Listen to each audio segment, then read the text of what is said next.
네, 안녕하세요. 네, 반갑습니다. 오늘은 십계명 이제 9번째 계명을 함께 살펴볼 시간입니다. 십계명이 총 계명이 10개가 있죠. 그래서 다음 주까지 하면은 십계명이 마무리가 됩니다. 하나님께서 20계명을 주시지 않은 것이 얼마나 감사한가 말씀을 준비하면서 생각을 했습니다. 저도 감사하고 여러분도 감사하실 거예요. 오늘은요, 이 선한 진실로 이웃을 돌보라라는 제목으로 말씀을 나누려고 합니다. 선한 진실로 이웃을 돌보라. 출애굽기 20장 16절입니다. 출애굽기 20장 16절, 선한 진실로 이웃을 돌보라입니다. 아홉째 계명은 이렇게 되어 있습니다. 보시면은 내 이웃에 대하여 거짓 증거하지 말라. 내 이웃에 대하여 거짓 증거하지 말라. 잘 아시는 것처럼요, 십계명은 크게 이렇게 두 부분으로 나누어져 있잖아요. 하나님과의 수직적인 관계에 대한 계명들이 있고 수평적인 관계에 대한 그런 계명들이 있습니다. 하나는 하나님을 사랑하는 것에 대한 말씀이고, 이제 다른 하나는 이웃을 사랑하는 것에 대한 그런 말씀입니다. 1계명부터 4계명까지가 하나님에 대한 계명이고요. 그리고 나머지 5계명부터 10계명이 이웃과의 관계에 대한 그러한 계명입니다. 그 중에서 이제 5번째 계명이 5계명이 바로 이 수직적인 관계와 수평적인 관계, 그러니까 수직선과 수평선이 만나는 그런 접점에 있는 관계, 그러한 명령인데요. 뭐죠? 5계명이 부모를 공경하는 것이죠. 부모를 공경하는 것. 더 나아가서는 하나님께서 세우신 이러한 권위를 존중하는 것이 이제 우리 사회의 질서와 도덕의 기초가 되어야 한다라는 것을 우리가 이 10계명의 내용들을 보면 알 수 있습니다. 그러면서 이제 6계명부터 보시면은 조금 더 이렇게 실제 이웃과의 관계에서 중요한 것들을 이렇게 계명으로 주신 것을 볼 수 있어요. 그런데 이 계명들을 보시면은 가장 극단적인 형태의 죄를 금지하는 형태로 되어 있습니다. 그렇죠. 살인하지 말라, 간음하지 말라, 도둑질하지 말라, 그런 식으로 가장 극단적인 형태의 죄를 금하는 그런 형태로 되어 있는데, 근데 그 안에 보시면은 그 명령이 지키려고 하는 중요한 가치라는 것이 있는 것을 볼 수 있습니다. 중요한 전제가 그 아래 깔려 있다라는 것을 볼 수 있어요. 그러니까 이 계명들은 아주 소극적인 측면에서 그냥 표면적으로 드러난 그것만 하지 않으면 괜찮은 게 아니라 조금 더 적극적으로 바라볼 필요가 있다라는 거죠. 그래서 이 계명이 지키려고 하는 가치가 무엇인지를 알고 우리가 그 말씀에 순종하는 것이 필요합니다. 살인은 생명이라는 그 가치를 소중히 하지 않는 것의 극단적인 죄인 거죠. 그렇기 때문에 사람을 그냥 죽지 않을 정도만 때리면 괜찮냐? 아닌 거죠. 그렇죠? 예, 그것은 안 되는 겁니다. 생명을 소중히 여겨서 보호를 해야 합니다. 이 계명에 따라서요. 간음이라는 것은 결혼이라는 그 가치를 소중히 하지 않는 것의 극단적인 죄입니다. 그러니까 바람만 피지 않으면 괜찮은 게 아니라 이 결혼 자체를 소중히 여기고 그것을 지켜야 한다라는 것을 전제로 하고 있습니다. 도둑질은요, 이 하나님의 청지기라는 그 중요한 가치를 소중히 하지 않는 극단적인 죄라고 할 수 있습니다. 남의 것을 훔치지만 않으면 괜찮은 것이 아니다라는 거죠. 충성된 청지기로서 살아가야 하는 것을 말씀을 합니다. 오늘 우리가 살펴볼 이 내 이웃에 대하여 거짓 증거하지 말라도 마찬가지예요. 이 명령도 이제 거짓으로 이웃을 해할 수 있는 가장 극단적인 죄, 뭐냐 하면은 위증입니다. 이 경우는 위증, 거짓 증언이에요. 그 위증을 금지하고 있는 것인데요. 그런데 그 전제로 두고 있는 그 가치는 뭐냐 하면은, 그것이 보호하려고 하는 가치는 뭐냐 하면은 우리가 진실로서 이웃을 보호하고 지켜야 한다라는 거죠. 조금 더 일반적으로 말하면 우리가 이웃을 사랑할 것을 말을 하고 있는 겁니다. 그 이웃을 사랑하는데 진실로서 사랑해야 할 것을 말을 하고 있는 겁니다. 그러니까 이웃을요, 우리가 어떻게 바라봐야 되냐 하면은 이 이웃을 마치 내가 싸워서 이겨야 할 그러한 적처럼 바라보면 안 된다라는 거고요. 내가 어떻게든 저 이웃에게 뭔가 내가 이익이 되는 것을 끌어내도록 내가 이용할 수 있는 대상, 그렇게 바라봐서도 안 된다라는 거죠. 어떻게 바라봐야 되냐 하면은 내가 돌보고 지켜줘야 할, 내가 사랑해야 할 그러한 대상으로 바라봐야 한다라는 겁니다. 그것이 이 명령에는 전제로 깔려 있습니다. 그래서 오늘 설교 제목이 선한 진실로 이웃을 돌보라입니다. 선한 진실로 이웃을 돌보라. 이 명령의 의미에 대해서 조금 더 살펴보고요. 그리고 이 명령이 왜 중요한지에 대해서 좀 말씀을 드리고, 그리고 실제로 우리한테 어떻게 적용을 할 수 있는지 말씀을 드리겠습니다. 기본적으로 이 명령을 보면요, 말하고 관련된 얘기를 하고 있다는 것을 알 수 있어요. 언어와 관련된 이야기를 하고 있다는 것을 알 수 있습니다. 특별히 거짓이라는 것이 눈에 들어오시죠. 그러니까 이제 거짓말과 관련된 명령입니다. 이 거짓말에 대해서 좀 생각을 해보면 그동안 우리가 좀 살펴봤었던 그러한 죄들하고는 조금은 느껴지는 게 다르실 거예요. 그러니까 뭐 살인이나 간음이나 도둑질이나 다 죄라고 생각하시죠, 그렇죠? 거짓말은요? 네, 거짓말도 죄라고 생각하시기는 할 겁니다. 일반적으로, 기본적으로 거짓말은 아주 좋은 거야, 뭐 그렇게 생각하시진 않을 거예요. 거짓말도 죄라고는 생각을 하실 겁니다. 그런데 뭐가 다르냐면은 살인이나 간음이나 도둑질은 나하고 좀 멀리 있는 죄처럼 느껴진다면, 여기서 말하고 있는 거짓말은 어때요? 좀 가깝게 느껴지시죠? 뭐 내 삶의 일부처럼 그렇게 느껴지시는 분도 계실지 모릅니다. 여러분, 주일학교, 제가 오늘 오랜만에 주일학교 말씀 들었는데 주일학교에서도 항상 죄에 대해서 이렇게 가르칠 때 그것에 예로 들어서 쉽게 예로 들어서 얘기하는 게 뭐냐면은 친구하고 싸웠냐 하고 거짓말 한 번이라도 했냐, 그거잖아요. 그러니까 그만큼 이 거짓말이라는 것은 우리하고 가깝습니다. 나이하고 상관없이 말만 할 수 있으면 사람이 할 수 있는 게 거짓말인 거죠. 그렇기 때문에 이것이 죄라는 것에 대한 의식은 있긴 있어요. 그런데 어느 정도는 용납하고 있는 그러한 죄가 바로 이 거짓말이다라는 겁니다. 그러니까 그냥 재미를 위해서 그렇게 거짓말을 쉽게 우리가 할 수 있다라고 생각하기도 하고요. 이것이 누구에게 큰 해가 되지 않으니까 괜찮다라고 생각하는 경우들도 있고, 혹 때로는요, 이 거짓말을 하지 않으면은 손해를 보게 되니까 거짓말을 해야 한다라고 그렇게 말을 하는 경우도 있습니다. 그래서 우리가 많이 하다 보니까 이것을 좀 대수롭지 않게 생각하는 경향이 있는 거죠. 그리고 또 여기에 더해서요, 거짓말을 해야지만 사람의 생명을 살릴 수 있는 그런 극단적인 경우들 있잖아요. 여러분 잘 아시는 뭐 라합의 경우나 뭐 그런 경우들을 예로 들어서 이런 경우들에는 거짓말이 필요한 거 아니냐, 거짓말을 해야 되는 거 아니냐, 그래서 뭐 하얀 거짓말이니 뭐 선의의 거짓말이니 이제 그런 표현들을 사용을 하죠. 뭐 그거 자체에 대해서는 좀 더 논의할 필요가 있지만, 근데 어쨌든 우리한테 그런 일이 일어날 확률은 정말 낮습니다. 그렇죠? 예, 그럴 일 거의 없습니다. 그런데 왜 굳이 그런 얘기들을 할까요? 그런 것들을 통해서 이 거짓말을 할 수 있는 상황이 있다라는 얘기를 하고 싶은 거예요, 결과적으로는. 그러니까 이 거짓말 자체가 죄는 아닌 거 아니냐, 그런 말을 하고 싶은 거죠. 여러분, 혹시 그런 생각이 드신다면 하나님께서 거짓말에 대해서 어떻게 말씀을 하셨는지 좀 들어보시기 바랍니다. 잠언 6장 16절부터 19절을 보시면, 여호와께서 미워하시는 것, 곧 그의 마음에 싫어하시는 것이 67가지니 67개가 있다는 거죠.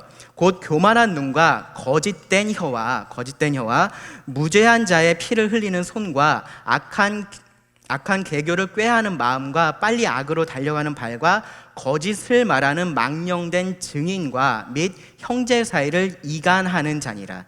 최소한 요 6, 7개 중에 2개가 이 거짓말하고 관련되어 있고요, 조금 더 확장해서 보면 3개가 이 거짓말하고 관련되어 있는 것입니다. 하나님께서 미워하신다라고 분명히 말씀을 합니다. 잠언 12장 22절에서는요, 거짓 입술은 여호와께 미움을 받는다라고 말씀을 하고요, 시편 5편 5절하고 6절을 보시면은 주는 모든 행악자를 미워하시며 거짓말하는 자들을 멸망시키시리이다라고 말을 합니다. 여호와께서는 피 흘리기를 즐기는 자와 속이는 자를 싫어하시나이다. 성경은요, 너무 분명하게 말하고 있어요. 하나님은 이 거짓만 미워하시는 게 아니라 거짓말을 미워하십니다. 거짓말을 싫어하신다라고 말씀을 합니다. 왜 그럴까요? 하나님이 진리의 하나님이시기 때문인 거죠. 이 빛이신 하나님께 어두움이 함께 할 수가 없는 겁니다. 이 어두움에 속하는 거짓말이 하나님과 함께 할 수가 없는 겁니다. 따라서요, 우리가 이 빛이신 하나님을 섬긴다라고 말하면서 이 거짓에 속하는 어둠에 속하는 거짓이 나하고 함께 있는 것이 아무렇지 않다? 그럴 수 없는 겁니다. 그렇게 생각해서는 안 되는 겁니다. 여러분, 선한 살인이라는 것은 없고요, 선한 간음이라는 것도 없습니다. 선한 도둑질도 없고요, 선한 거짓말이라는 것도 없다라고 생각하셔야 됩니다. 거짓말은 그 자체로서 하나님께서 미워하시는 죄입니다. 그래서요, 이 10계명의 이 9번째 계명을 조금 넓게 적용을 하면 이렇게 하나님께서 미워하시는 모든 거짓말을 이제 막는 것이 되는데, 근데 여기서 강조하는 것은 조금 다릅니다. 그러니까 거짓말을 하지 말라라고 그렇게 할 수도 있잖아요, 이 계명이 앞에 이렇게 패턴을 따라가면은. 근데 그렇게 되어 있지가 않습니다. 보면 뭐라고 되어 있냐면은 내 이웃에 대하여 거짓 증거하지 말라라고 되어 있습니다. 그럼 앞에 죄들은 누구한테 행하는 거였을까요? 그거는 이웃에게 해당되는 게 아니었을까요?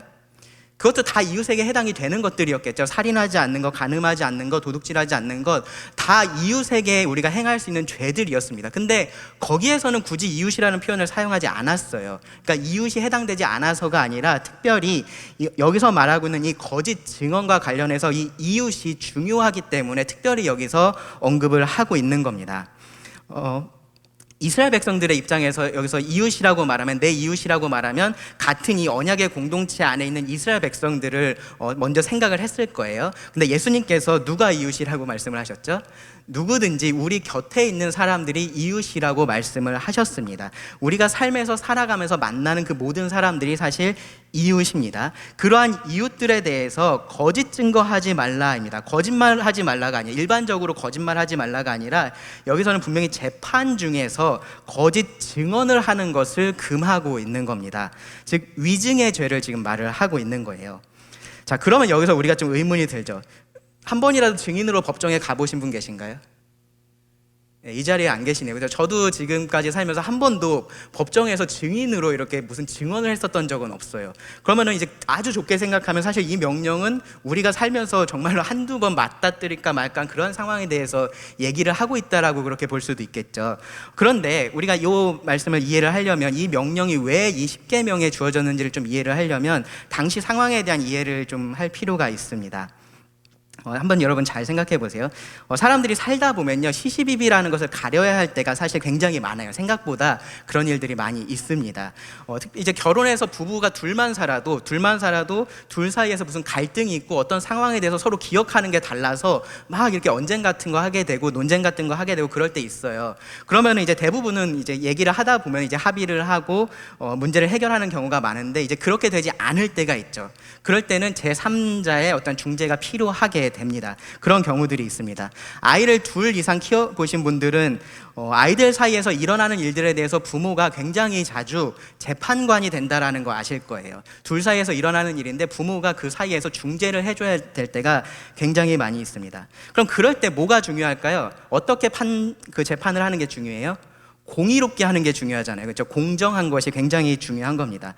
그런데 그 공의로운 판단을 하려면, 공정하게 판단을 하려면 뭐가 기반이 돼야 되냐 하면은 사실이라는 것이 기반에 있어야 돼요. 사실. 그러니까 요새 흔히 말하는 팩트인 거죠. 팩트가 분명하게 있어야 그것을 가지고 공정하게 판단을 할 수가 있는 겁니다. 그런데 요 고대의 이러한 상황에서는 대부분 뭐가 이 사실을 아는데 중요한 역할을 하냐 하면은 바로 증언인 거죠. 증언. 방금 말씀드렸던 가정 안에서 이렇게 아이들이 막 그렇게 뭐 싸우거나 그랬을 때 재판을 하실 때도 여러분들이 뭐가 중요해요? 요 아이들의 증언이 중요하잖아요. 집에 뭐 CCTV 다 설치해 놓고 싸우면은 그거 돌려보고 그러지 않잖아요. 네, 아이들의 증언에 따라서 이것을 판단을 내릴 수밖에 없는 겁니다. 그런데 사회가 점점점 커지면, 사회에 사람들이 많이 모여 살면은 그러한 일들은 훨씬 더 많아질 수밖에 없겠죠. 그리고 그 시시비비를 가리는 일은 이 장난감을 누가 먼저 가지고 노냐, 아니면 이 물을 누가 엎질렀느냐, 그 정도의 문제가 아닙니다. 사람의 목숨이 왔다 갔다 하는 것에 대해서 판정을 내려야 할 때도 있고요, 그 사람의 삶을 뒤집어 놓을 그러한 판단을, 재판을 해야 할 때도 있는 겁니다. 그런 시시비비를 가려야 할 일들이 많이 생기는 겁니다. 그러니까 고대부터 사람들은요, 모여 살면서 이 법이라는 것을 만들고 재판을 해요. 그리고 거기에 있어서도 당연히 가장 중요한 것은 공의롭게 하는 겁니다. 최소한 표면적으로는 공의롭게 하는 것을 사람들은 모두가 원하고 있습니다.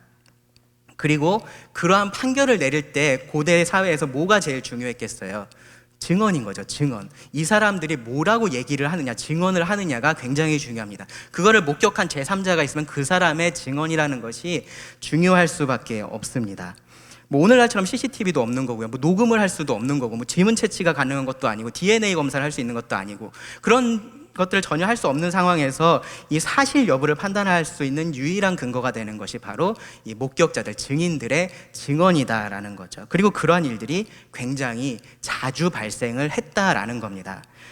때로는요, 이 원고가 그냥 증인인 거예요. 고소하는 사람이 증인이 돼서 결국은 그 증언 하나 때문에 이 피고가 유죄 판결을 받을 수도 있었던 것이 이 당시의 상황이었습니다.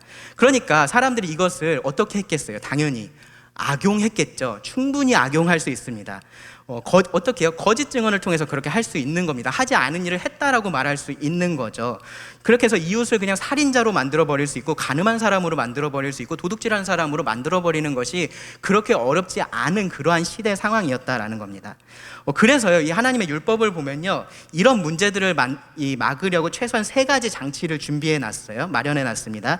신명기 19장 15절을 보시면, 제가 읽어드릴게요. 19장 15절을 보시면, 사람의 모든 악에 관하여 또한 모든 죄에 관하여는 한 증인으로만 정할 것이 아니요 2 증인의 입으로나 또는 3 증인의 입으로 그 사건을 확정할 것이며 라고 말씀을 합니다.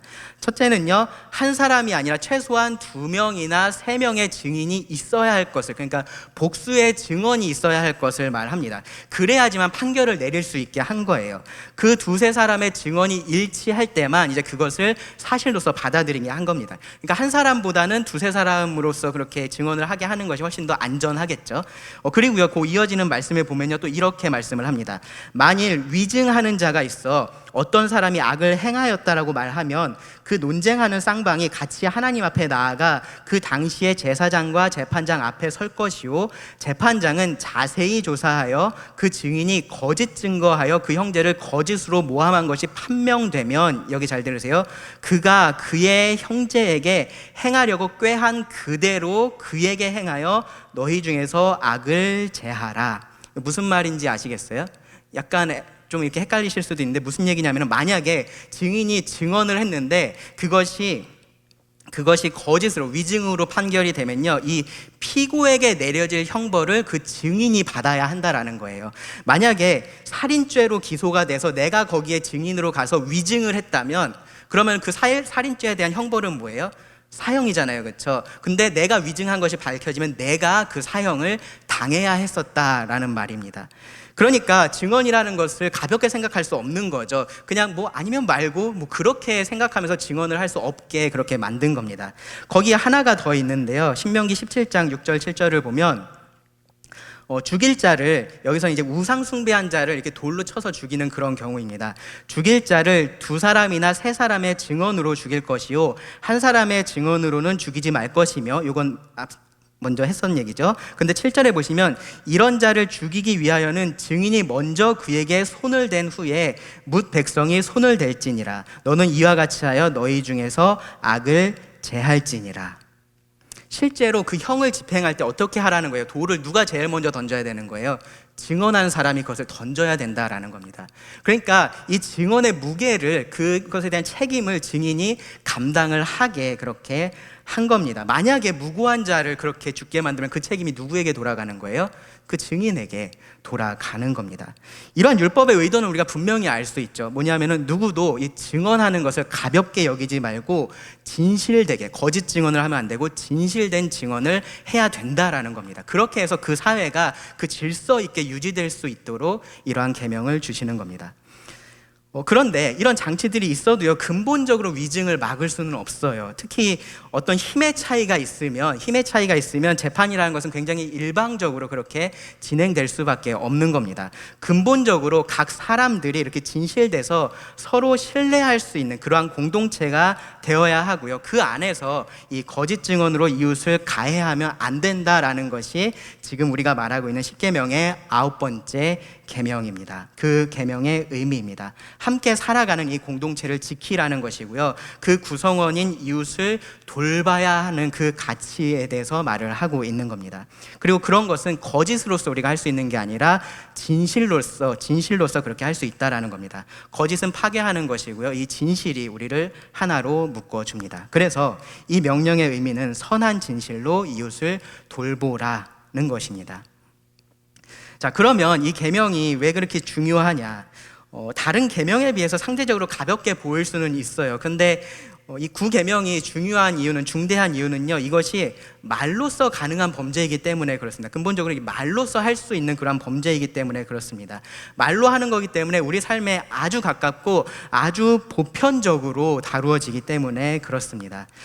잠언 성경 개관 시간에 여러분들 보셨으면 아시겠지만, 말은 누구나 할 수 있는 건데 아주 파괴력이 굉장합니다. 2가지 이유가 있는데, 하나는 침투성 때문에 그렇고 또 하나는 확장성 때문에 그렇다라고 말씀을 드렸었어요. 그래서 잠언은 이렇게 단언해서 말합니다. 잠언 18장 21절을 보시면 죽고 사는 것이 혀의 힘에 달렸나니 혀를 쓰기 좋아하는 자는 혀의 열매를 먹으리라. 정말로 우리는요, 이 말로, 정말 우리가 쉽게 할 수 있는 이 말로 사람을 죽이거나 살릴 수 있어요. 그 아주 분명한 예가 성경에 하나 기록되어 있는데 열왕기상 21장에 보면은 아합과 나봇의 포도원에 대한 이야기가 나옵니다. 잘 아시겠지만 제가 조금만 말씀을 드리면, 이 아합은 이스라엘의 당시 왕이었고요. 그 왕궁 근처에 아주 좋은 포도원이 있었어요. 그것이 이제 나봇이라는 사람에게 속해 있다는 것을 알았고, 그래서 그 나봇에게 가서 내가 이거 살려고 하는데 나한테 팔아라, 이제 그렇게 얘기를 합니다. 뭐 돈을 원하면 돈을 주겠고 다른 포도원을 원하면 다른 포도원을 줄게, 이제 그렇게 말을 합니다. 그런데 나봇이 그것을 거절했어요. 왜냐하면 이것이 자신의 기업으로 받은 것이기 때문에 이제 줄 수 없다라고 그렇게 얘기를 합니다. 그러니까 이제 아합이 식음을 전폐하면서 막 근심을 합니다. 저는 이게 왜 그런지 솔직히 이해가 안 되는데, 그 포도원 하나 못 얻은 게 왕이 그렇게 식음을 전폐할 일인가 싶긴 한데, 뭐 하여튼 이 아합은 그걸 정말로 원했나 봐요. 그 정도로 막 그러고 있으니까 이제 그의 사랑스러운 아내 이세벨이 와서 무슨 일이냐, 왜 그러냐 물어보죠. 그리고 그 이야기를 듣게 됩니다. 그러니까 걱정하지 말라 그러고 자기가 다 해결해 주겠다라고 해요. 그리고 깔끔하게 해결을 했습니다. 편지 하나를 써서 해결을 했는데, 뭐라고 편지를 썼냐 하면 열왕기상 21장 8절부터 10절을 보시면 아합의 이름으로 편지를 썼습니다. 그러니까 왕의 이름으로 편지를 쓴 거죠. 아합의 이름으로 편지를 쓰고 그 인을 치고 봉하여 그의 성읍에서 나봇과 함께 사는 장로와 귀족들에게 보내니, 그 편지 사연에 이르기를 금식을 선포하고 나봇을 백성 가운데 높이 앉힌 후에 불량자 두 사람을 그의 앞에 마주 앉히고 그에게 대하여 증거하기를 네가 하나님과 왕을 저주하였다 하게 하고 곧 그를 끌고 나가서 돌로 쳐 죽이라 하였더라.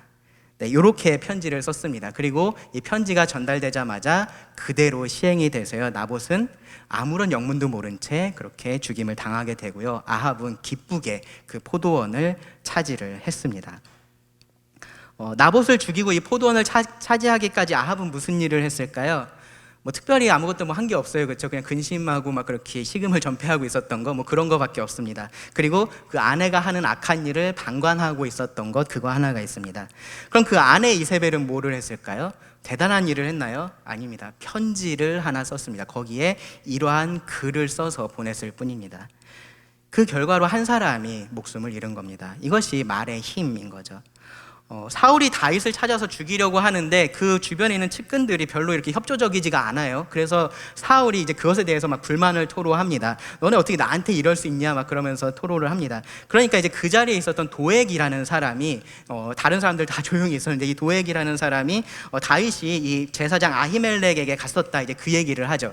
근데 그 말 한마디로 어떤 일이 벌어졌습니까? 그 아히멜렉이 머물고 있었던 그곳에 있었던 제사장들 수십 명이 목숨을 잃는 일이 벌어졌습니다. 그러한 것들이 말의 힘인 거죠. 야고보는요, 이 말의 힘에 대해서 이렇게 묘사를 했는데 사실 읽어보면 굉장히 충격적이에요. 야고보서 3장 5절부터 8절에 보시면 이와 같이 혀도 작은 지체로 돼 큰 것을 자랑하도다. 보라, 얼마나 작은 불이 얼마나 많은 나무를 태우는가. 혀는 곧 불이요 불의의 세계라. 혀는 우리 지체 중에서 온 몸을 더럽히고 삶의 수레바퀴를 불사르나니 그 사르는 것이 지옥불에서 나느니라.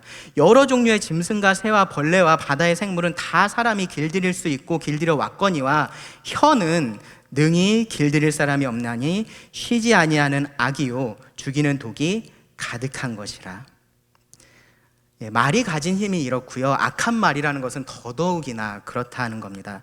그렇게 어렵지 않습니다. 거짓 증언을 하는 것, 그렇게 말하는 것, 그렇게 어려운 일은 아닙니다. 그런데 그 거짓 증언 하나로 사람의 생명을 빼앗을 수가 있고요, 그 사람의 삶을 망가뜨릴 수가 있었던 겁니다. 무고한 사람을 살인자로 만들 수 있었고요, 순결한 사람을 부도덕한 사람으로 만들 수 있었던 겁니다.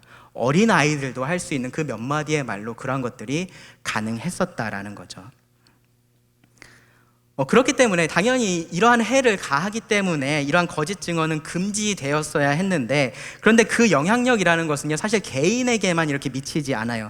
거짓 증언이라는 것은 단순한 거짓말이 말이 아니라 이 거짓 증언이라는 것은 사회를 지탱하는 그런 사법 체계 자체를 무너뜨립니다. 재판장이 아무리 공의롭게 재판을 하고 싶어도 오는 증인들이 다 거짓 증인이면 어떻겠어요? 공의로운 판단이란 것은 불가능하겠죠. 그러면 사람들은 어떠한 일들이 있을 때 문제를 해결하려고 할 때 그러한 체계를 이용하려고 하지 않을 겁니다. 그럼 결국 그 사회는 무슨 논리가 작용할 수밖에 없어요? 힘의 논리가 작용할 수밖에 없습니다. 사회적인 약자는 언제나 패자가 될 수밖에 없고요. 힘이, 강자가 곧 질서가 되고 공의가 되는 그러한 사회가 되어버립니다. 사회 질서가 무너지는 거죠. 그렇기 때문에 이 거짓 증언이라는 것을 하나님은 이렇게 십계명에서 금하고 계시는 겁니다. 거짓 증언은 여기서 근데 조금 더 생각해 보시면 제가 처음에 예로 들었던 것처럼 정말로 공식적인 재판의 상황이 아니어도 우리가 일상에서도 그렇게 할 수 있는 일들이기도 합니다. 거짓 증언으로 이웃을 해하는 것은요, 이제 조금 이따 말씀을 드리겠지만 일상에서도 충분히 우리가 할 수 있는 그러한 일들입니다. 일상의 거짓 증언이 법적으로 문제는 일으키지 않을 수 있는데요, 그것은요 결국은 우리가 속한 이 공동체를 무너뜨리는 일을 합니다. 거짓 증언은 서로를 깎아내리고요, 믿지 못하게 만들기 때문에 그렇습니다. 그 어느 것보다 쉽고 우리에게 가까운, 우리에게 친숙한 말로 그렇게 할 수 있습니다. 그래서 다른 어떤 계명보다 실제적으로 우리 삶에서 정말로 실제적으로 이 중요하게 우리가 생각해야 될 계명이 바로 이 계명이에요. 내 이웃에 대하여 거짓 증거하지 말라입니다. 이웃은요 우리가 해하는 것이 아니라 사랑해야 되고요, 거짓이 아니라 진실로서 그렇게 해야 한다라는 겁니다. 자, 그러면 이제 어떻게 이것을 우리가 적용할 수 있을까 좀 생각을 해보겠습니다. 말이기 때문에 사실은 어느 영역에서든 우리가 이것을 적용할 수 있는데 크게 세 가지 정도를 좀 생각을 해보고 싶어요. 첫 번째는 이 재판하고 관련된, 그러니까 공적인 재판이 됐든 아니면 우리 사적인 재판이 됐든 재판하고 관련된 부분하고요. 그리고 또 하나는 우리의 일상하고 관련된 영역에서, 그리고 또 하나는 인터넷하고 관련된 영역입니다. 원래 가상이라고 하면 이게 말이 딱딱 맞아 떨어지거든요. 일상, 가상, 그렇죠? 그렇게 해서 가상이라고 하고 싶었는데, 근데 인터넷을 가상이라고 말하는 게 지금은 저는 이게 틀린 말 같아요. 그러니까 인터넷을 우리가 가상이라고 생각하니까 우리가 좀 잘못하고 있는 것들이 있는 것 같아요. 이것도 우리가 현실이라고 생각을 해야 되죠. 눈에 보이지 않는 현실입니다. 인터넷과 관련된 영역, 그렇게 좀 말씀을 드리겠습니다. 먼저는요, 가장 직접적으로 어떤 종류의 재판에서든지 거짓 증언하지 말아야겠죠. 그것이 이 십계명이 가장 먼저 하고 있는 말입니다. 자신에게 유리하게 무언가를 말하려고 하거나 혹은 다른 사람을 불리하게 만들려고 거짓 증언하는 것을 금하고 있습니다. 그리고 더 나아가서는요, 알고 있는 사실을 숨기는 것도 안 돼요. 레위기 5장 1절에 보시면은 만일 누구든지 저주하는 소리를 듣고서 증인이 되어 그가 본 것이나 알고 있는 것을 알리지 아니하면 그는 자기의 죄를 져야 할 것이요 그 허물이 그에게로 돌아갈 것이며 라고 말씀을 합니다. 그러니까 어떤 사실을 알고 있으면서 그것을 말하지 않는 것도 하나님은 거짓 증언하는 것으로 그렇게 보신다라는 거예요. 재판에서 거짓을 말하지 말아야 한다라는 것은요, 내가 증인이 아니라 내가 피고가 됐을 때도 사실 마찬가지인 거예요. 실제로 죄가 있을 경우에 그 죄를 덮어두고 숨기려고 하고 감추려고 하는 게 아니라 그것을 자백하는 것이 옳다라는 겁니다. 사실 쉽지 않은 일이죠. 정말로 이것이 그렇게 쉽진 않은 일입니다. 이 법정 다툼이라는 것이 단순히 진실 유무만 그렇게 밝혀내는 것이면 때로는 괜찮을 수도 있지만, 근데 그렇지 않은 경우들이 대부분이에요. 그러니까 최근에 여러분들 뉴스에 오르내리는 그러한 법적인 다툼들, 재판들, 이제 그러한 것들 생각해 보세요. 분명히 진실이 있을 거예요. 그렇죠? 분명히 진실은 있고 누군가는 그것을 알고 있을 텐데, 분명히 제대로 알고 있을 텐데, 마치 게임을 하는 것처럼 서로가 서로의 주장만을 합니다. 내가 맞다라고 서로가 자신의 주장들만 계속해서 하면서 이 재판을 길게 그렇게 끌고 가는 것을 볼 수 있습니다. 왜 그러냐면요, 이 재판을 통해서 사람들이 원하는 것은 진실을 밝히고 그에 합당한 그러한 책임을 지거나 혹은 그에 합당한 책임을 지게 만드는 그러한 것들이 아니라 어떻게든 해서든지 이것을 통해서 이익을 얻는 거예요. 사람들이 원하는 것은 재판을 통해서. 그러니까 그것이 돈이 됐든지 명예가 됐든지 혹은 형량을 낮추는 것이 됐든지 높이는 것이 됐든지 그것을 위해서, 그것을 얻기 위해서 사람들은 법적인 다툼이라는 것을 길게 합니다. 그러니까 뭐가 진실인지를 알아도 밝히지 않는 거죠.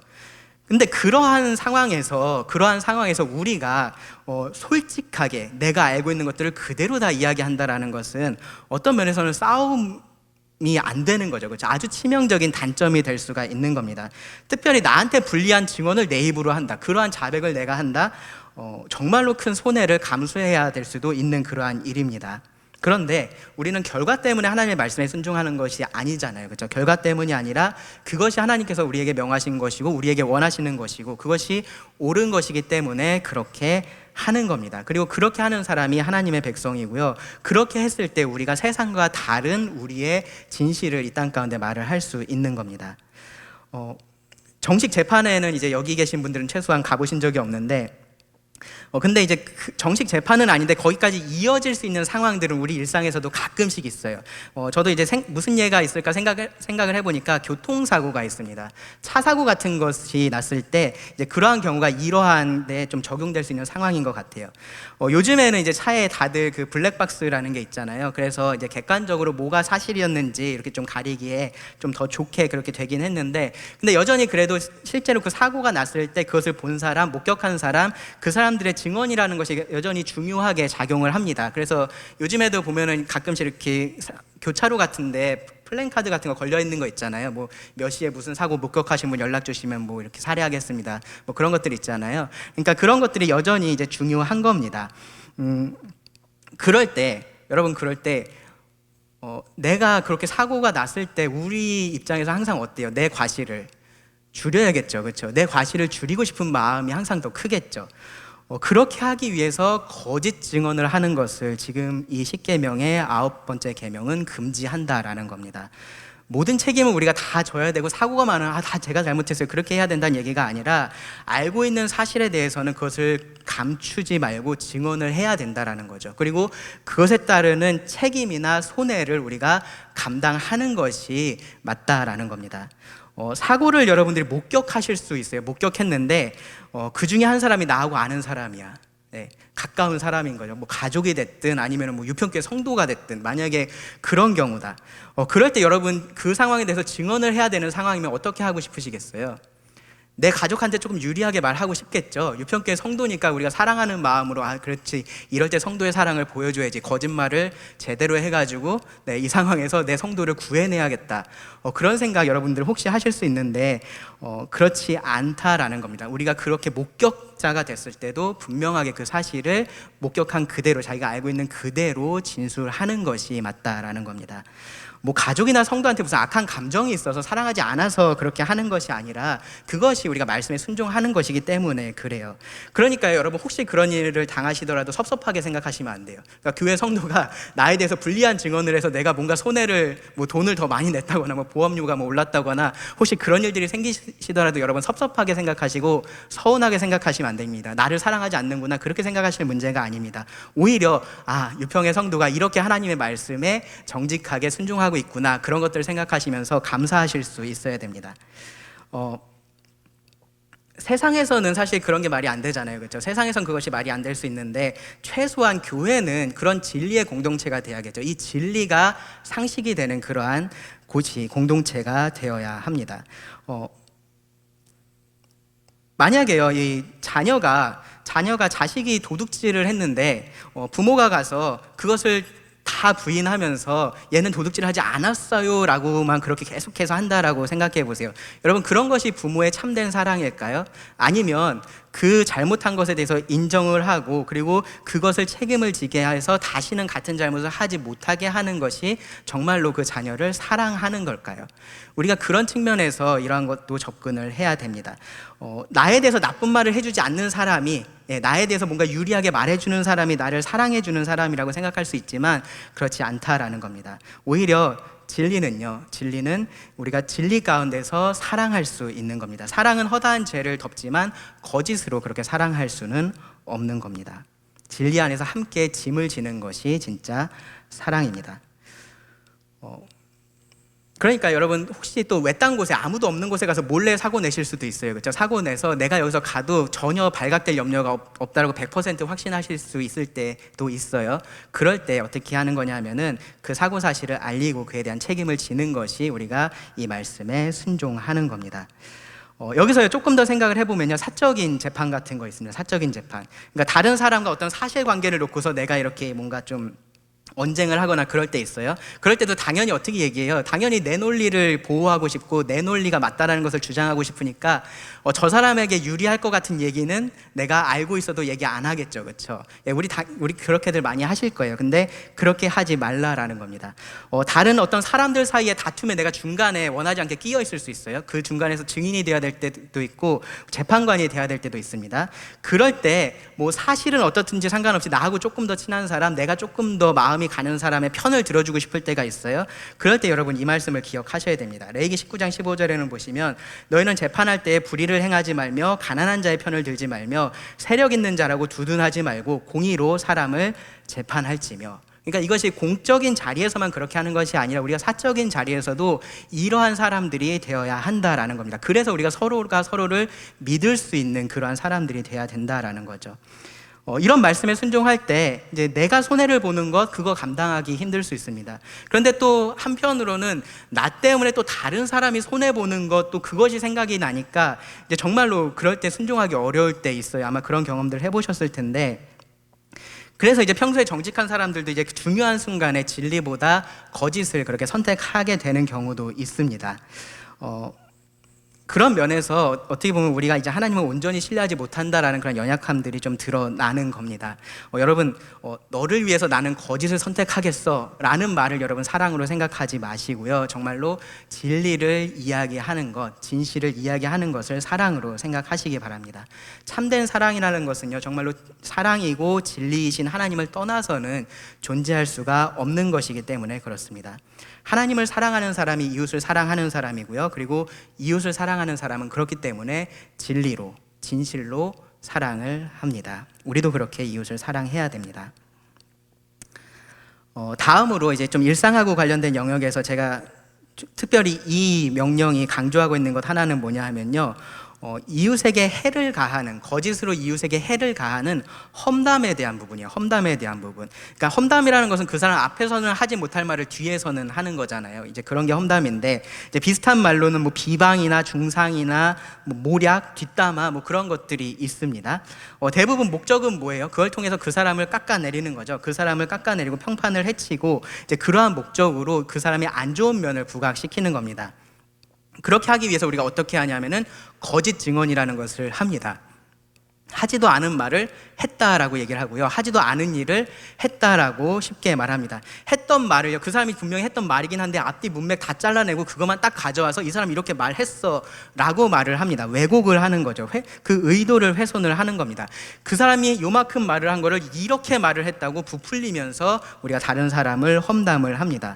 어떤 사람의 말이나 행동의 의도를 그냥 넘겨 짚어요. 그러면서 그것이 기정사실인 것처럼 단정적으로 말합니다. 야, 걔가 이렇게 말했잖아. 그러니까 걔는 이렇게 생각하는 거야. 그렇게 얘기하는 거죠. 그러면서 이 사람의 의도하고는 상관없이 나의 해석을 마치 사실인 것처럼 이야기를 하면서 그 사람들 대상을 험담할 수 있습니다. 거짓으로 이웃을 해하는 것이에요. 그래서 험담은요, 10계명의 제9계명을 어기는 죄가 되는 거고요. 그래서 율법이 그것을 금하는 겁니다. 레위기 19장 16절에 보시면 너는 내 백성 중에 돌아다니며 사람을 비방하지 말며 라고 말씀을 합니다. 정말로 악한 의도를 가지고 이 사람을 비방하거나 험담하는 경우는요, 뉴스를 통해서 많이 볼 수 있어요. 특별히 이렇게 이름이 많이 알려진 사람 같은 경우에 이제 그런 것들이 굉장히 치명적이잖아요. 그래서 이제 다윗의 시편도 보면요, 이 다윗은 자신을 향한 그런 거짓 증언들에 대해서, 이 험담들에 대해서 굉장히 답답해하기도 하고 막 분노하기도 하면서 하나님의 도우심을 구하는 모습을 굉장히 자주 볼 수 있습니다. 험담이라는 것은, 그러니까 이 말이 이제 칼 같다라는 표현들을 우리가 쓰는데, 예전에 제가 이 부분에 대해서 말씀드릴 때 그렇게 말씀드렸었던 것 같은데, 험담이라는 것은 이렇게 보이지 않는 곳에서 몰래 쏘는 화살 같아요. 그러니까 이 당하는 사람은 그것을 방어할 수가 없는 거죠. 어느 날 갑자기 이제 그런 것들이 날라오니까. 심지어는요, 그것이 거짓이라는 것이 밝혀져도, 거짓 증언이라는 것이 밝혀져도 이미 맞은 이 험담의 화살의 그 상처에서는요, 치유되기가 굉장히 어렵습니다. 왜 그러냐면은 사람들이 험담을 할 때는 많이 관심을 가지는데 그것이 해결되는 것에는 사람들이 관심을 갖질 않아요. 인터넷 기사들, 여러분 뉴스에 많이 나오는 것들, 그런 거 가만히 한번 생각해 보세요. 누구한테 어떠한 의혹이 제기되기 시작하면은 그것하고 관련된 뉴스나 막 기사들이 정말로 쏟아져 나옵니다. 막 여기저기 막 다 그 일면에 다 떠요. 그런데 그것이 그냥 의혹으로 끝나버리면요, 아무도 모르게 그냥 사라져요. 무슨 해명 기사나 무슨 후속 기사나 그런 것들이 나오지도 않고요. 혹시 나오더라도 어디 기사는 있는데 그 정면에 나오질 않으니까 사람들이 있는지를 몰라요. 그러니까 결과적으로 나중에 가서는 사람들이 그 의혹만 기억을 하고 있고 그것을 사실로서 그냥 받아들이고 있는 경우들이 굉장히 많습니다.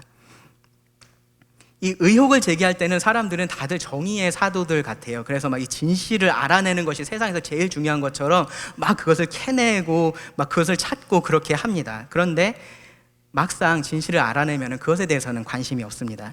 그러니까 뭐가 정말로 그들에게 중요했던 거냐면 그냥 남 얘기하는 게 재미있었던 겁니다. 험담하는 게 재미있었고 그 사람을 무너뜨리는 것이 재미있었던 겁니다. 그것을 위해서 노력을 했던 거지 정의의 사도들이 아닌 거죠. 인터넷 기사만 그런 게 아니에요. 뉴스만 그런 게 아닙니다. 우리들도 실제 삶에서 이러한 일들 정말로 많이 합니다. 여러분, 두 사람이 모이면 어떤 얘기가 제일 재밌는지 아세요? 스포츠, 그렇죠? 날씨. 아닙니다. 무슨 얘기가 제일 재밌어요?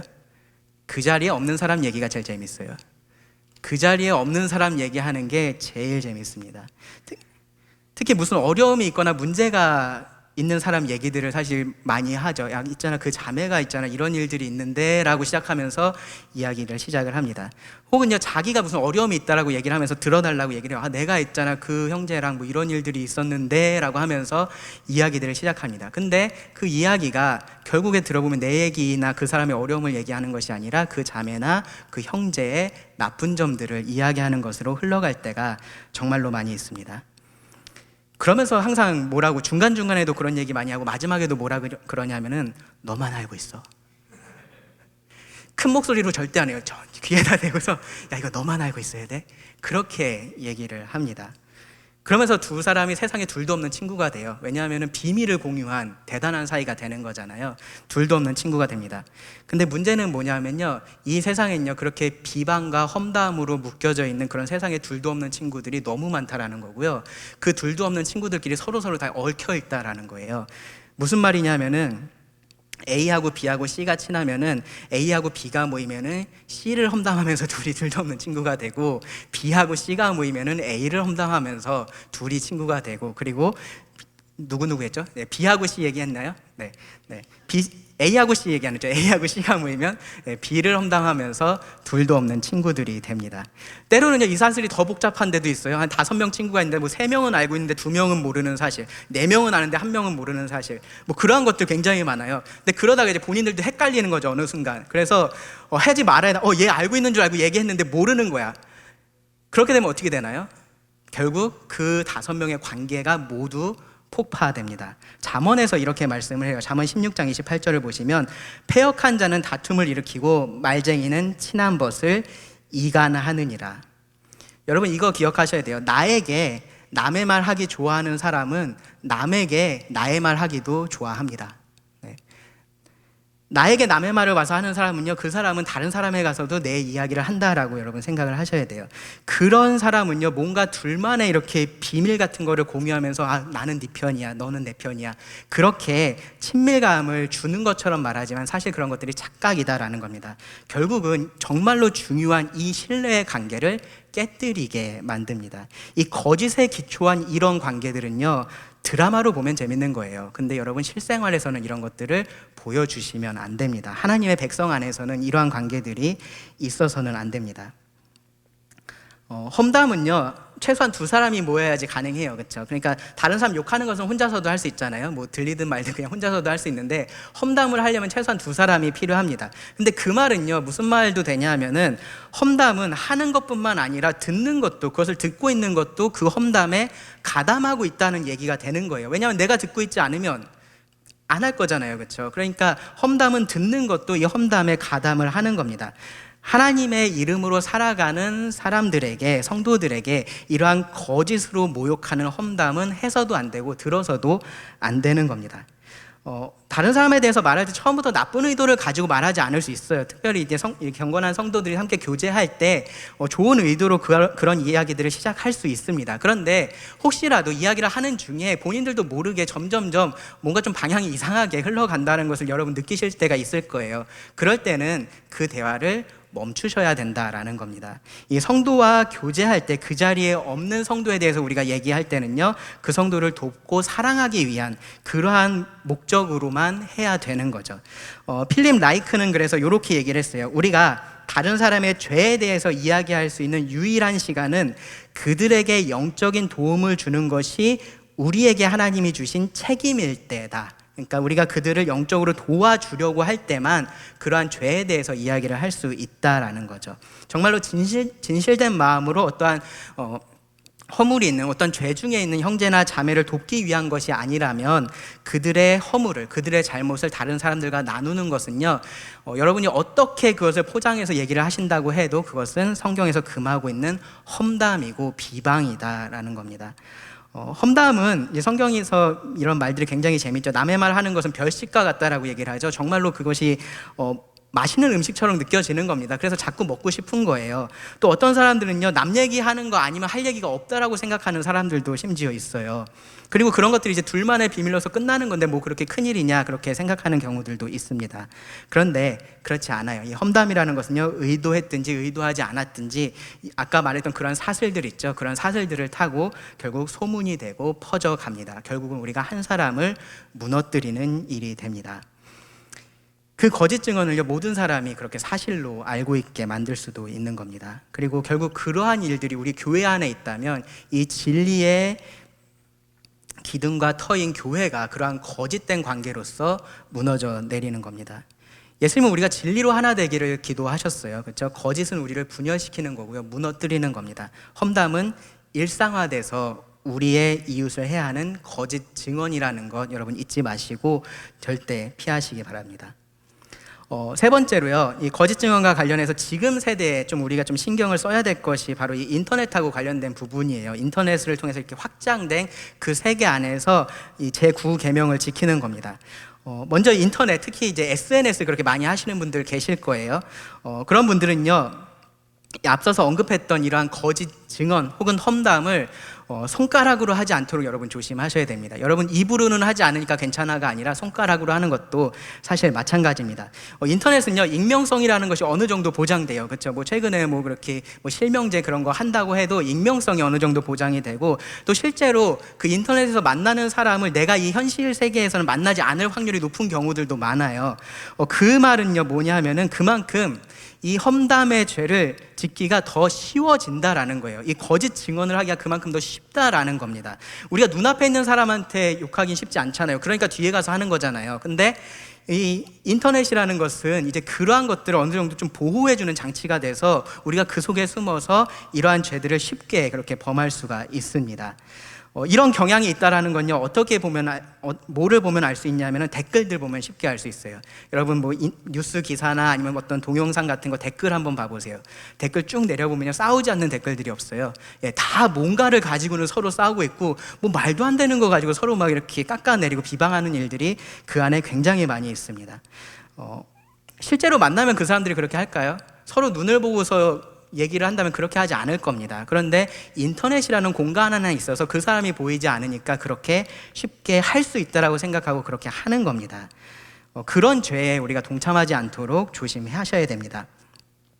또 인터넷에서 많이 발생하는 것 중에 하나가요, 여론 재판이에요. 제가 앞에서 잠깐 말씀드렸는데 이 유명인들에 대한 의혹 제기 같은 경우에 그런 것들이 쉽게 이렇게 여론 재판으로 흘러가죠. 그러니까 언제나 의혹을 제기하는 쪽이 먼저 정보를 제공을 하잖아요. 그러니까 그쪽이 처음에 이 여론의 힘을 얻을 수밖에 없어요. 대부분은. 특별히 이제 요 공격받는 대상이 평소에 그렇게 뭔가 좋지 않은 행실을 보였거나 그러면 이제 이 의혹을 제기한 쪽이 그렇게 여론을 많이 얻을 수밖에 없습니다. 여러분 그럴 때 이 잠언 말씀을 기억하시기 바랍니다. 잠언 18장 17절에 보시면 송사에서는 먼저 온 사람의 말이 바른 것 같으나 그의 상대자가 와서 밝히느니라. 그러니까 여러분 쉽게 어느 한쪽의 정보가 그냥 무조건 맞다라고 받아들이지 말아야 된다라는 거죠. 특별히 이제 인터넷에는 잘못된 정보들 정말 많아요. 그리고 그래서요, 우리가 나하고 뭔가 결론이 같으면 그 사람이 말하는 그런 정보도 다 맞는 것처럼 막 그렇게 생각하는 경향들도 있거든요. 그래서 그러한 것들 굉장히 조심해야 됩니다. 거짓 증언에 우리가 동참하게 되는 걸 수 있는 거죠. 모든 의혹 기사들이 뭐 거짓이다 뭐 그런 얘기를 하고 있는 게 아니라 다만 그러한 기사들의 목적이 대상을 깎아내리고 그 사람을 무너뜨리려고 하는 그러한 경우들이 굉장히 많고, 이제 그러한 기사들이 여러분이 계속해서 관심을 가지고 읽는 것들, 여러분들이 계속 클릭하시는 것들, 그러한 것들이라면 우리가 그러한 일에 동조하는 사람이 될 수 있다라는 거죠. 그러니까 우리가 말하는 것뿐만 아니라 우리가 읽는 것들, 관심을 가지고 여러분 클릭하시는 것들, 거짓 증언으로 이웃을 해하는 일에 동조하는 일이 되지 않도록 조심하셔야 됩니다. 인터넷은요 정말로 많은 유익을 주는 매체예요. 동시에 더 많은 죄의 온상이 되기도 합니다. 이 말의 확장성이라는 것이 그 자체로서 굉장한데, 인터넷은 그것을 훨씬 더 배가시키는 그러한 매체입니다. 그 파괴력을 훨씬 더 강화시킵니다. 그렇기 때문에 여러분들이 일상에서 말하는 것을 조심하고 듣는 것을 조심하는 것, 그것보다 훨씬 더 그 이상으로 인터넷에서 여러분들 쓰시는 것, 여러분들이 읽으시는 것, 여러분들이 보는 것 조심하셔야 됩니다. 혹시 이 인터넷상에서 내가 거짓으로 이웃을 해하고 있지는 아닌지, 이 참된 진실로 이웃을 돌보고 있는지 여러분 점검해 보셔야 됩니다. 예수님께서 이 십자가에 달리시기 직전의 상황을 보면요, 유대인들이 바로 이 십계명의 9계명을 어긴 것을 우리가 볼 수 있습니다. 그것을 어기면서 예수님을 십자가로 이렇게 몰아갔던 것을 볼 수 있습니다. 유대인들은요 계속해서 예수님을 비방해 왔어요. 그 전부터 계속해서 비방해 왔습니다. 이 사람이 안식일을 지키지 않는다, 안식일에 하지 못할 일을 한다, 죄인들의 친구다, 죄인들과 어울려 다닌다, 이제 그러한 이야기들을 계속해서 했습니다. 그리고 그들이 예수님을 재판하는 그 과정에서도요, 그들이 세워놓았던 그러한 재판의 모든 규정들을 다 어겨가면서 예수님을 재판을 했습니다. 그러고서 예수님을 사형 선고한 거죠. 그리고 그 과정에서 어떻게 했냐면은 거짓 증인들을 데려왔어요. 거짓 증인들을 데려와서 거짓 증언을 하게 만들었습니다. 그 중에 두 사람이 이 사람의 말이 내가 하나님의 성전을 헐고 사흘 동안에 지을 수 있다 하더이다 라고 그렇게 증언을 했고요. 그리고 그것을 이제 빌미 삼아서 이제 대제사장이 예수님한테 네가 정말로 하나님의 아들 그리스도냐 우리한테 말하라, 이제 그렇게 다그쳤고, 그리고 그것을 가지고 예수님을 신성모독이라는 죄로서 정죄를 하고 사형 선고를 했습니다. 그리고 거짓으로 사람들을 선동을 했죠. 그리고 선동을 하면서 예수님을 십자가에 못 박으라고 빌라도에게 소리치게 만들었습니다.